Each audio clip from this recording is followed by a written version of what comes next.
Welcome back, everyone. I hope you're doing well. We just saw the siege of Jerusalem. Now, what comes after this? Apparently the last battle of the First Crusade. So, strap in, let go. The nearest Fatimid stronghold, the southern port of Ascalon, the site of the last battle of the First Crusade. On July 17th, as bodies still littered the streets, the Crusader Council convened and discussed urgent matters, such as how to dispose of all the corpses. I thought they had the survivors do that already. I guess it's still happening. Where to house the soldiers and pilgrims, as well as how to prepare for the expected Egyptian retaliation. But the biggest agenda in the meeting was who to elect as the city's ruler. From the very start, this was what Raymond of Toulouse wanted more than anything else. Yeah, but problem is he was like the most, I don't know, like what do you call it, guys? Like he was the guy on the outside. He was not the in crowd. But his lackluster performance in the siege, as well as his previous failed attempts, fake relics, and old age, put him in a bad position. Wasn't his fake relic? It was Bartholomew guy. Godfrey of Bouillon had a much better claim, but the clergy continued to resist the idea that a layman could rule the city of God. Raymond of Aguilera recounts, "About this time a public assembly was held, for the leaders of the army were quarrelling with each other. There was dissatisfaction because Tancred had occupied Bethlehem and had placed his standard over the Church of the Nativity. An effort was also made to elect one of the princes king to have custody of the city. The bishops and clergy replied, 'You ought not to choose a king where the Lord suffered and was crowned.'" True. What are you guys gonna do? But with the last patriarch, Simon, only recently deceased, they had no candidate of their own. 5 days later, a compromise was reached. Godfrey was chosen as the city's ruler, but styled as Advocatus Sancti Sepulchri, or Advocate of the Holy Sepulchre, a title meant to distinguish him more as a protector subordinate to the church. Okay. Raymond was furious, and Of course Raymond's furious. What do we expect? even refused to vacate the Tower of David, which lost him the little respect the rest of the Crusaders had for him. Little brother's hiding in his room. Yo, I can't get behind Raymond. He's just too for himself.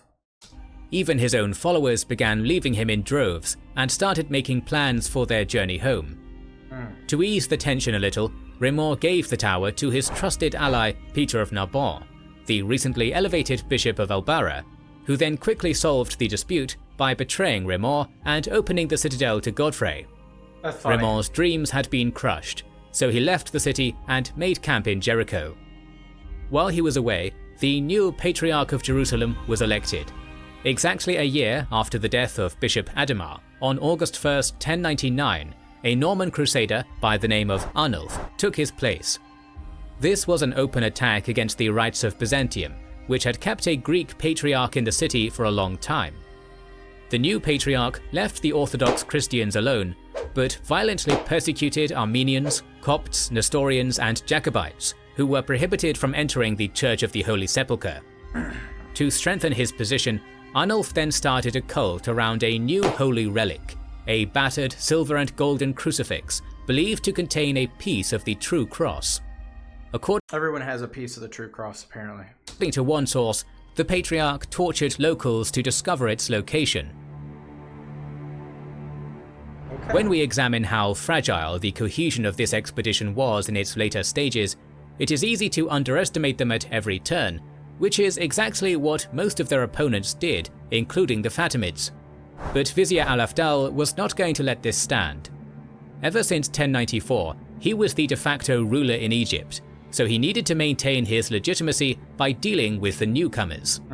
Even before the city fell, a powerful force was assembled, and now it entered Palestine.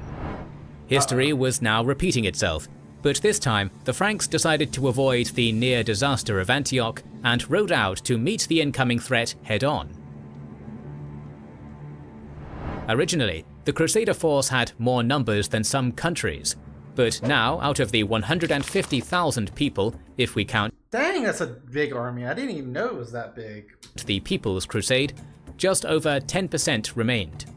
It was Tancred who managed to capture a few of the Fatimid scouts while patrolling the coastline, who discovered that a large army was only days away.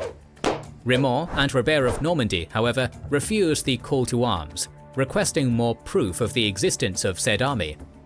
And so, with a combination of bravado and hubris, Godfrey marched out on August 9th with his forces supported only by Robert of Flanders.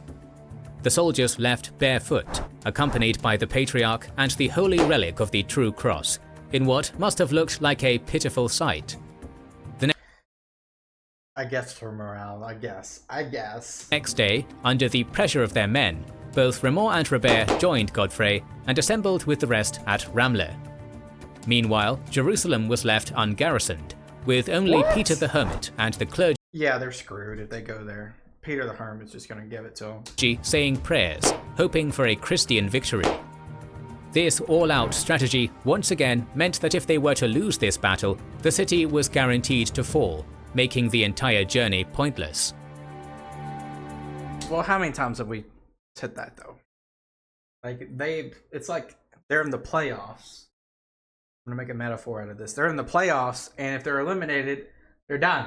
Single elimination. With all the leaders together again, the morale of the army was lifted, and on the 11th of August, 1,200 knights and 9,000 footmen made their way towards Ascalon. Late in the day, they captured another group of Egyptian spies, who revealed the size of the Fatimid army: 20,000 Muslims, with a corps of heavy cavalry, incorporating Bedouins, Berbers, and fearsome Ethiopians. Cavalry's been an interesting thing for these Crusaders. If in the right environment, they're deadly. But if they're not in like a steppe environment, they're not as deadly. But we were talking mainly about the Seljuk Turks because of their feigned retreats and how they do their raiding and all that. I'm not sure if the Fatimid cavalry has the same accolades and experience of doing that. Wielding giant flails, able to kill a man and his horse in a single blow, were camped just outside of Ascalon and were going to push for the city the very next day. Godfrey realized he was outnumbered, so he relied on the element of surprise.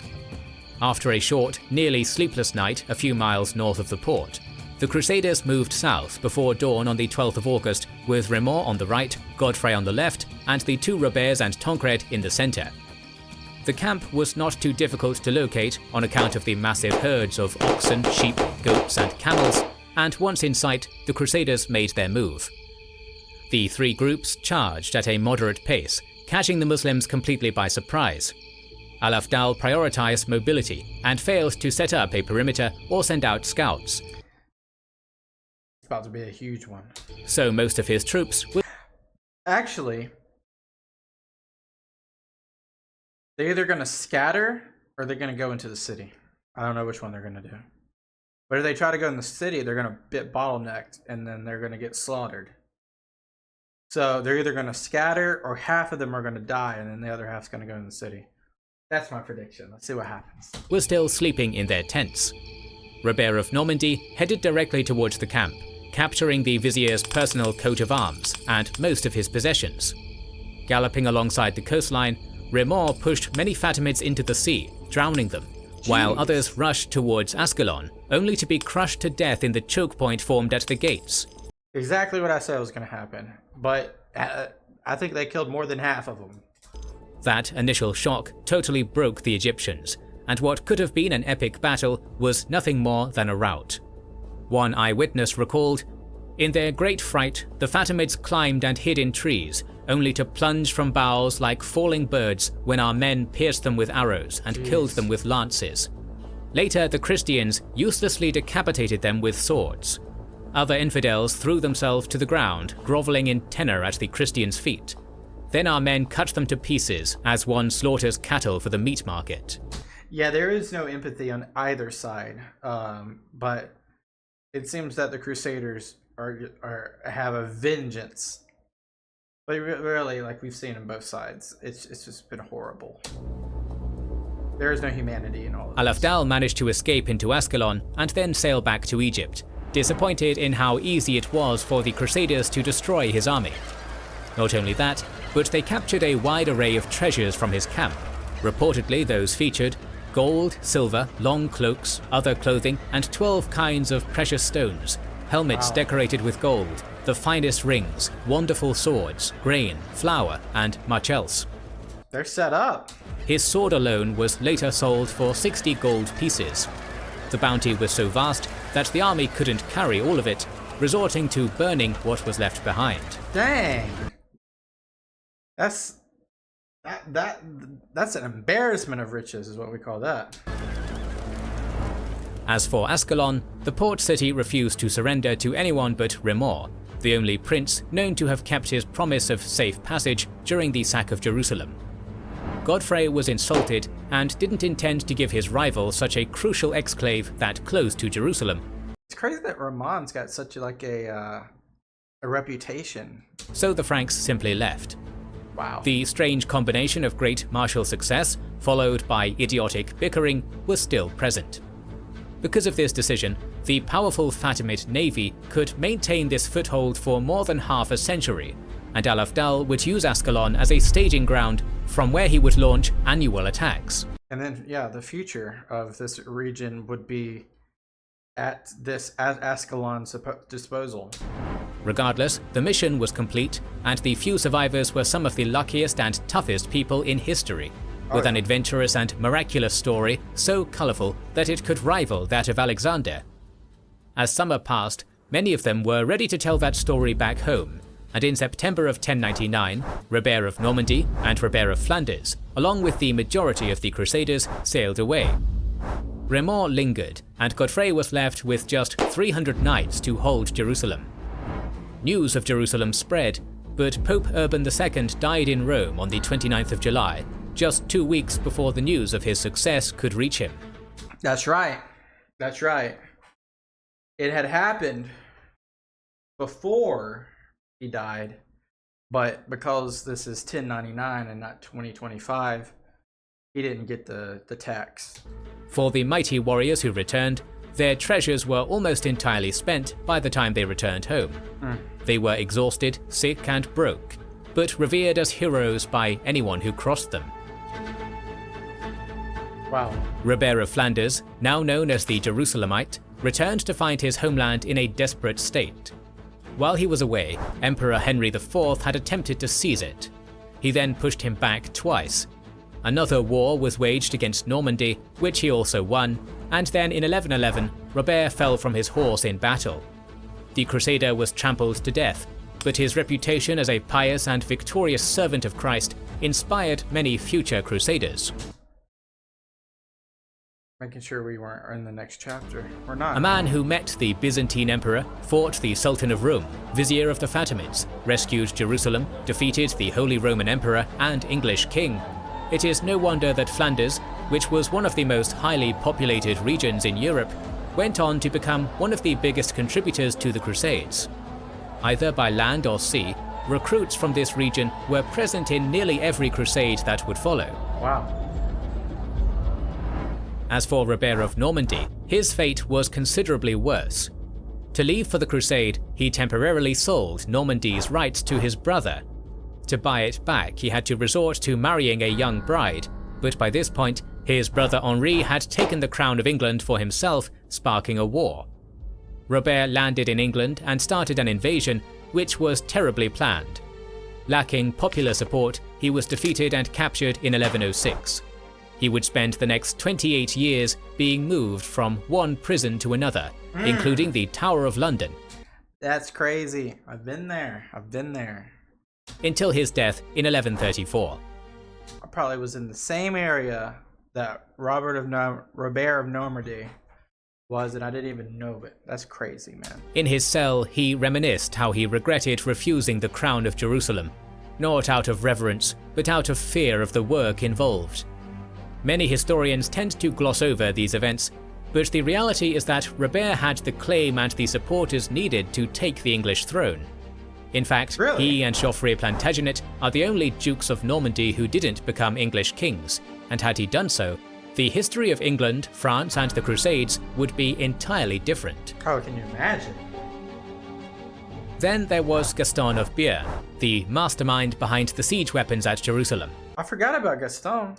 He went on to assist the Reconquista in fighting the Moors. Wow. Other warriors gave up combat for good and devoted themselves to becoming monks or priests in monasteries they founded. Good for them. I mean, if you, like, guys, we're at 4 hours and 23 minutes into this video. If you realize how much hell these people went through, it's insane. It's insane. The starvation, the cannibalism, the rats, the plague, not plague, but basically like the disease, the fevers, the raiding, the Seljuks, the bickering, the emperor, the Alexios' demands, like the pressure, the religious aspect, the lying, the sieging, the burning, the decapitating, like there's so many elements. Like I would want to be a monk too after that. A man named Godfrey of Bouillon, who was the first man on the walls of Maret, is said to have come back with a pet lion. Peter the Hermit also made it home, with a piece of the Holy Sepulchre, and John the Baptist. Really? He founded a religious cult in France, which started a trend where pilgrims would make their journey to Jerusalem, enter the Holy Church, and open a flask to capture its essence, a souvenir to bring back home.